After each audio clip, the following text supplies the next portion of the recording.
What happened to all the toys? And why are we seeing these shortages? Well, remember Toys R Us? Reports of toy shortages at stores across the nation are making headlines this holiday season. And it's not just the hottest toys like Fingerlings and L.O.L. Surprise. Even supplies of old standbys like Hot Wheels are running scarce in certain stores.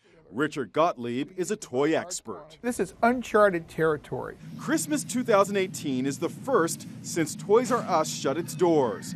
Combine that with brisk online sales, the result is brick and mortar retailers are left not knowing how much toy inventory to order. Whether you're a consumer or a toy company or a retailer or some manufacturer in China somewhere, you don't know what's going to happen this year. Right. So when that happens, everybody gets cautious. We went to Walmart and Target in New York City today and found the toy shelves well stocked. But that might not be the case where you live. Our experts' advice: I don't want people to think we're going to be out of toys and to panic, but I would say that don't wait too long this year.